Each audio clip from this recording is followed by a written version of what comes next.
This is Adam Hankins with the Pulaski Star, and I'm here with Republican candidate for sheriff, Mr. Mike Honaker. Mike, let's call this thing for what it is. This has been one of the nastiest elections in Pulaski County's history. Your opponents have engaged in daily harassment. We've all seen the signs that say, "Just say no to Mike Honaker." They've degraded your military service.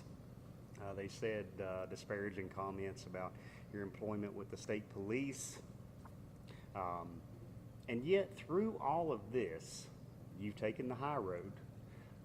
You've refused to retaliate, and you've pressed on with a positive campaign. How do you do that? How do you remain calm in the midst of the storm?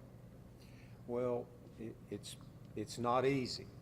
I can assure you that it is not easy to do that. But when you make a commitment, you make a commitment. And I made a commitment going into this that I was going to do my very best to be Christ-like and professional and polite. A lot of that decision came just from what I thought was important to the community.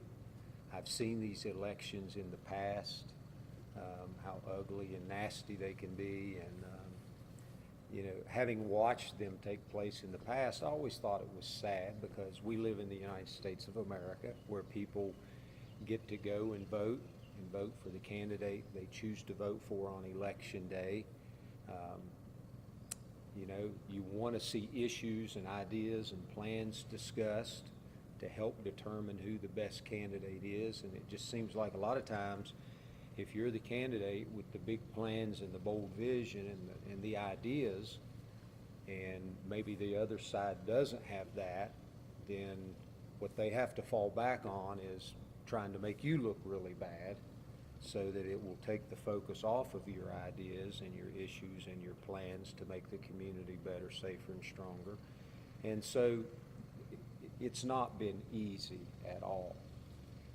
But I also know that a lot of people are watching how I handle this and how I respond to it, and that's a reflection on the type of sheriff I would be. Am I going to be the type of person that folds up like a cheap lawn chair and gets mad every time that I'm criticized or some idea that we have doesn't work out? Are you going to go slam your office door and talk bad about people? At the end of the day, is it easy? No. It's very tough, and it's especially hard on your family.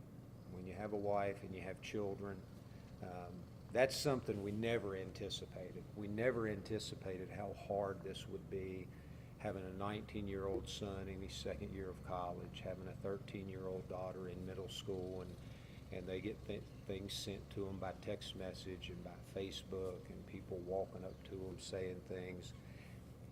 And I have told people this, and I will tell you this because I tend to be a straight shooter, and I have said from the beginning, I don't think you have to be a perfect person to hold public office.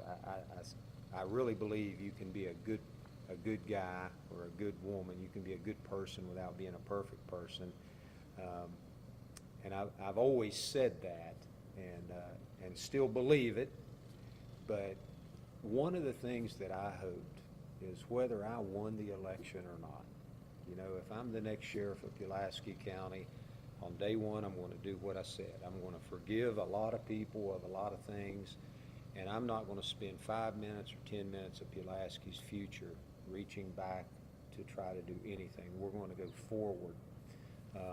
Now, having said that, though, if I don't win the election, and that's a possibility, I hope that what our community learns from this is we should never have elections like this.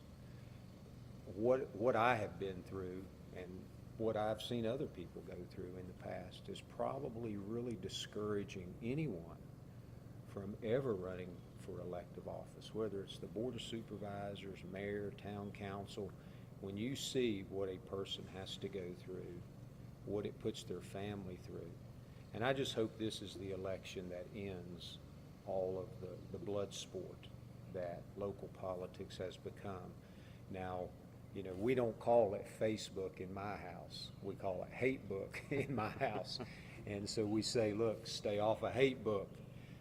Facebook is just like laying a gun here on the table. You know, a good guy can pick it up and use it for good things, or a bad guy can pick it up and use it for bad things. And so we are just hoping, we talk about it all the time, that, you know, whatever God's plan is, you know, we win the election, we make the place better, safer, and stronger with a great plan. If we don't, then maybe I'm the sacrificial lamb that teaches Pulaski County, let's never have an election like this again. Let's let men and women run for office, leave their families out of it, listen to the ideas and the issues, and vote for the person you want to vote for. Let's not have elections like they have in North Korea, you know. That's kind of the way we approach this. Now, again, we spend a lot of time at the end of the day hugging and crying and, you know, reaffirming our love for each other and things like that. But you asked the question about how does it go in the campaigning, and to be honest with you, you know, we go to door almost every single day, and what we get from people going door to door is, I can't believe the way this election has been, and it's made a lot of people in our community angry. I mean, they really want to reject this type of election because they say the same thing I say. We all go to the same Walmart. Our kids all go to the same schools. Some of us go to the same churches. We all have to live in this community together when the election's over. And you should be able to put one candidate's sign in your yard.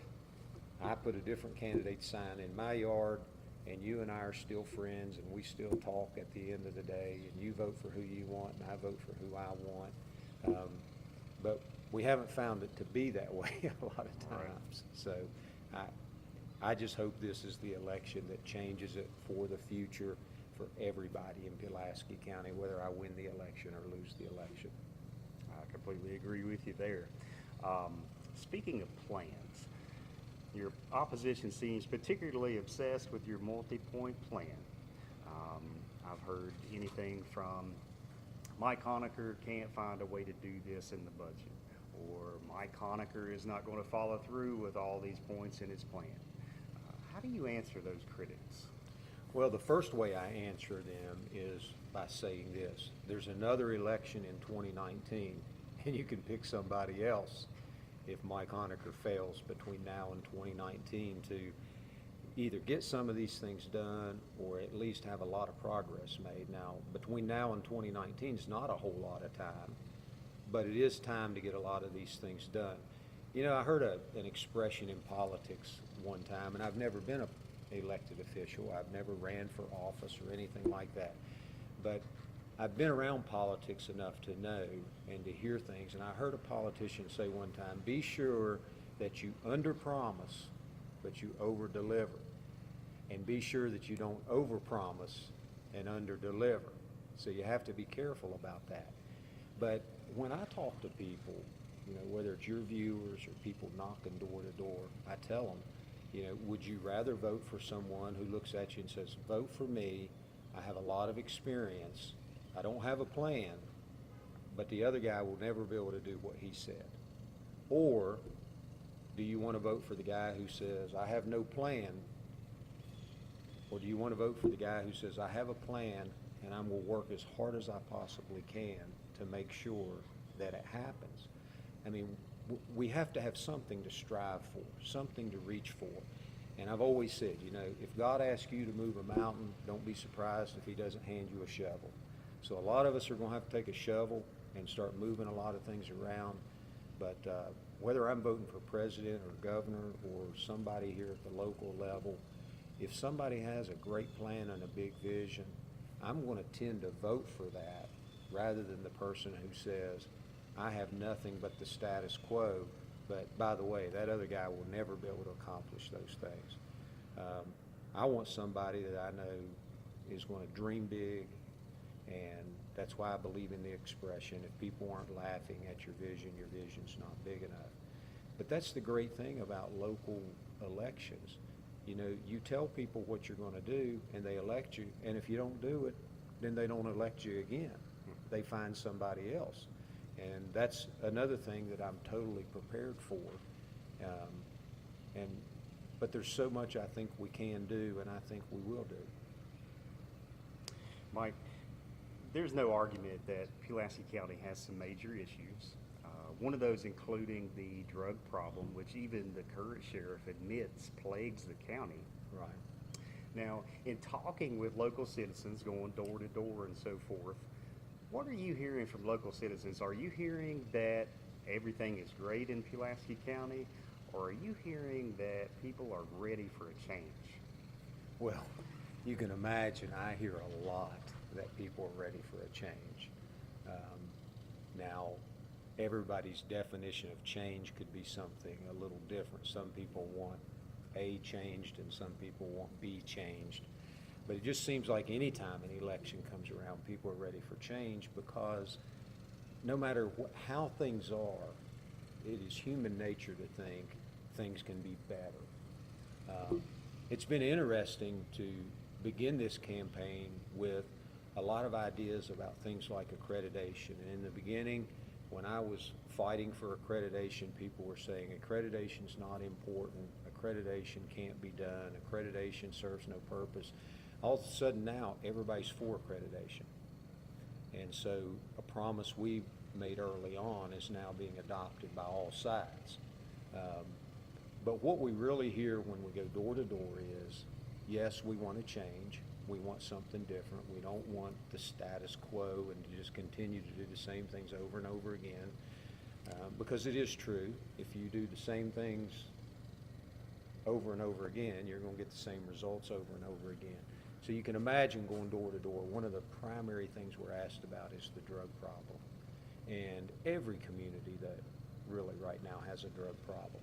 The question is, how are different communities addressing that drug problem? Are some communities just saying, look, we're just going to arrest our way out of this problem and put everybody in jail that deals drugs, uses drugs, has drugs? That's not going to work. I mean, there are people that we need to arrest and put in jail, and we need to put them in jail for a long time because they're drug dealers, they're drug pushers, they're the ones causing this problem. But at the same time, law enforcement has to interface with a lot of other organizations to help people struggling with addiction, because when we get people past addiction, we're not only helping that person, we're helping their family. And this addiction, this opioid epidemic and this drug problem and these people struggling with addiction, it is undermining our entire community. It's our friends, our neighbors, it's even people sitting next to us in church. We just don't know how far this problem goes. We know in Virginia last year we had well over 14,000 overdoses from opioid medications or addictions, and there's just so much more we can do, but we have to create those paths or those avenues of redemption and deliverance and freedom for people that want to get past addiction, and maybe we can do it without them going through the jail system. Well, Mike, thank you for your time today, and best of luck in November. Well, thank you. I appreciate it very much.